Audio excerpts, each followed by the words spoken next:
Perkenalkan, nama saya Rahadi dari semester 3 jurusan Agribisnis Fakultas Pertanian Universitas Sarjana Wiyata Taman Siswa. Adapun tujuan dari pembuatan video pada hari ini yaitu untuk memenuhi tugas dari mata pelajaran Agriprinsip, yang mana saya akan menjelaskan tentang urban farming atau pertanian perkotaan, yang nanti akan saya jelaskan tentang peluang, tantangan, dan strategi pemasaran pada urban farming atau yang kita sering dengar pertanian perkotaan. Baik, langsung saja kita masuk ke definisi dan tujuan pertanian perkotaan pada urban farming ya, atau urban farming. Definisi pertanian perkotaan atau urban farming ini bisa diartikan sebagai aktivitas budidaya, pengolahan, pemasaran, dan pendistribusian bahan pangan, produk kehutanan, dan hortikultura yang terjadi di dalam dan sekitar perkotaan. Jadi, setiap pertanian atau perkebunan yang berada di lingkup perkotaan itu bisa dikatakan sebagai urban farming. Lalu, kita mengetahui apa sih tujuan dari urban farming itu.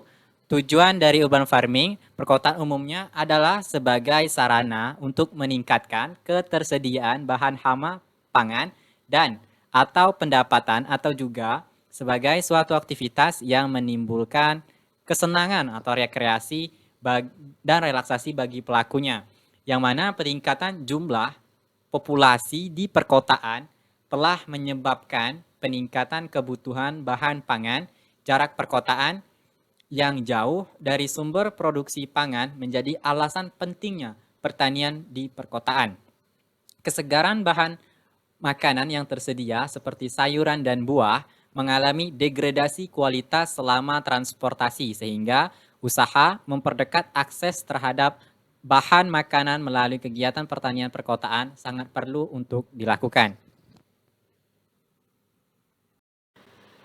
Lanjut ke konsep dan pelaksanaan pertanian perkotaan. Di beberapa negara telah semakin maju dan berkembang dengan berbagai varian model budidaya dan usaha, serta aspek penguasaan dan penggunaan teknologi. Dengan semakin berkembangnya kemajuan teknologi ini telah membawa kepada suatu sistem pertanian perkotaan yang maju, efisien, dan berdaya guna. Namun, bagaimana dengan pertanian perkotaan di Indonesia?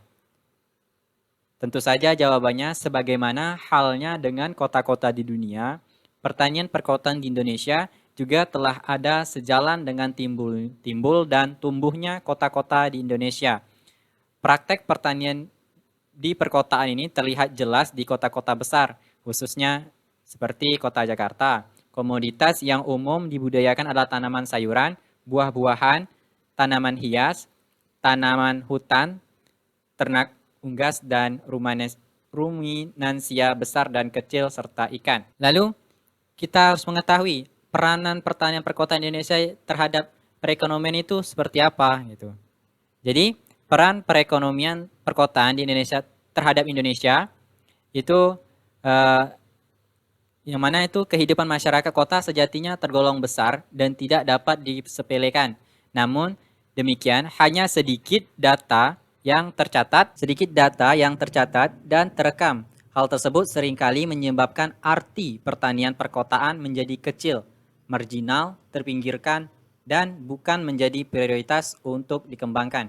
Padahal fakta mencatat bahwa sebagian besar populasi manusia berada di perkotaan. Sebanyak 40 sampai dengan 60% pendapatan masyarakat kota diperuntukkan untuk bahan pangan, dan sebagian masyarakat miskin dan kelaparan berada di perkotaan.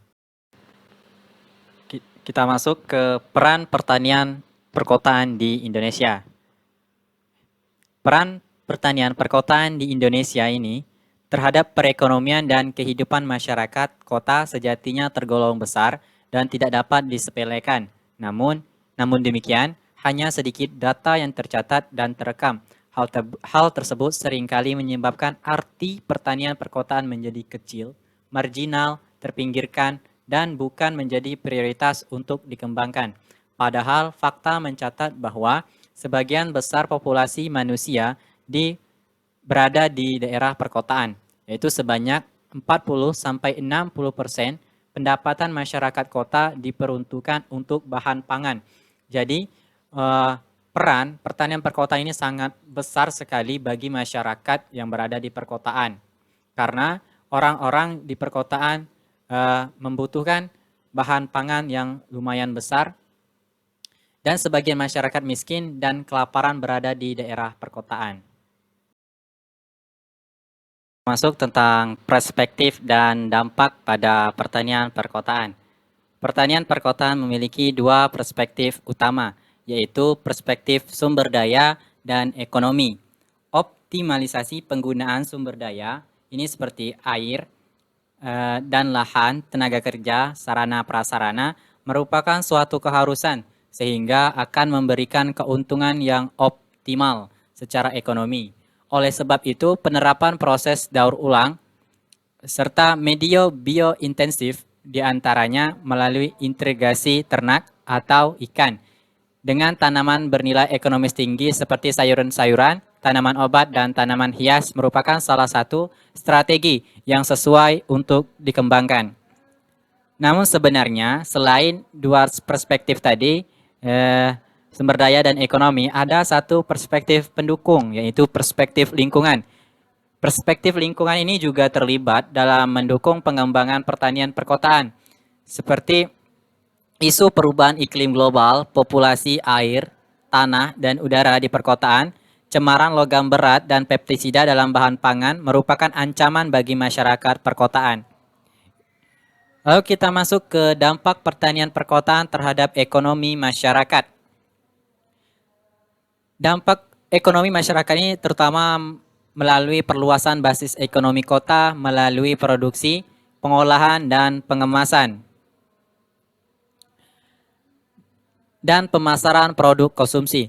Hal ini menyebabkan peningkatan kegiatan kewirausahaan dan menciptakan lapangan kerja, serta penurunan harga dan peningkatan kualitas produk pangan.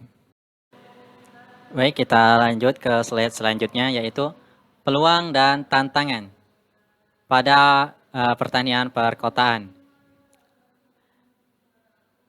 Terbukanya peluang pasar yang sangat besar sejalan dengan pertumbuhan masyarakat kota. Dekatnya jarak antara produsen dan konsumen sehingga mempermudah penanganan panen dan pasca panen, transportasi, waktu, dan kualitas kesegaran produk.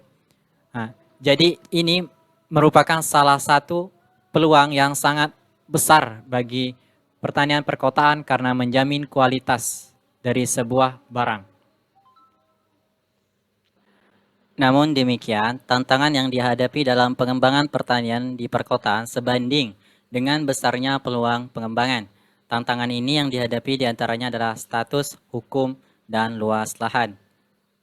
Sebagian besar lahan yang digunakan ialah lahan tidur milik pribadi, swasta, atau pemerintah, seperti badan jalan, bantaran rel, bantaran kali, dan ruang terbuka hijau. Kondisi tersebut akan sangat berpengaruh terhadap keberlanjutan usaha masyarakat dan pembinaan yang diberikan oleh pemerintah ataupun swasta dan lembaga.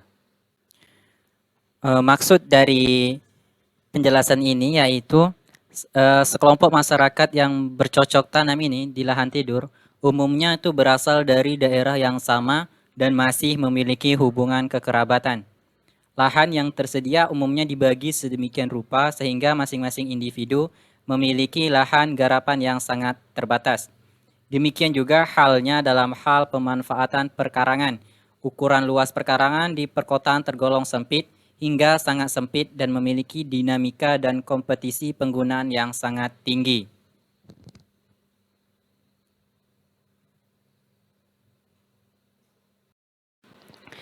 Kita lanjut ke strategi pengembangan. Berbeda dengan sistem pertanian di pedesaan, sistem pertanian di perkotaan ini memiliki kompleksitas yang sangat tinggi. Hal tersebut diantaranya disebabkan oleh beberapa hal, seperti variabilitas faktor yang sangat beragam, dinamika sangat tinggi, pengorganisasian yang minim, komitmen terhadap pekerjaan yang lain, dan sumber daya masyarakat yang tidak memiliki pengalaman di bidang tersebut. yaitu seperti di bidang pertanian, peternakan, perikanan, dan pengolahan hasil. Oleh sebab itu, sistem inovasi dan rekomendasi, inovasi yang biasa diterapkan di pedesaan tidak dapat diterapkan sepenuhnya di perkotaan. Ketersediaan inovasi teknis yang tepat, guna, efektif, efisien, merupakan persyaratan yang harus dipenuhi oleh pertanian perkotaan.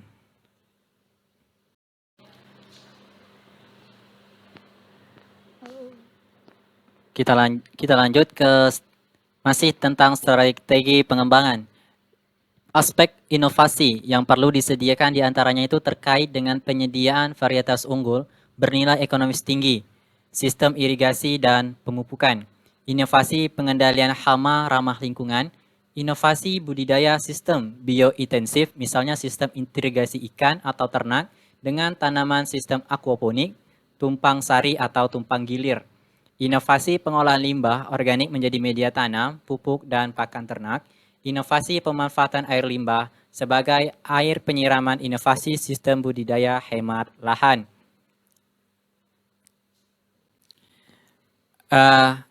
Materinya cukup sampai di sini. Setelah hanya segini yang dapat saya sampaikan. Dalam materi pada urban farming di perkotaan ini, dapat saya simpulkan bahwa pertanian perkotaan ini sebenarnya ini sangat penting sekali bagi masyarakat perkotaan, dikarenakan jarak antara perkotaan dan perdesaan itu sangat jauh. Apabila di daerah perkotaan ini ingin memiliki pasokan bahan makanan yang berkualitas tinggi, itu bisa bertani di lingkungan perkotaan itu sendiri. Dikarenakan apa?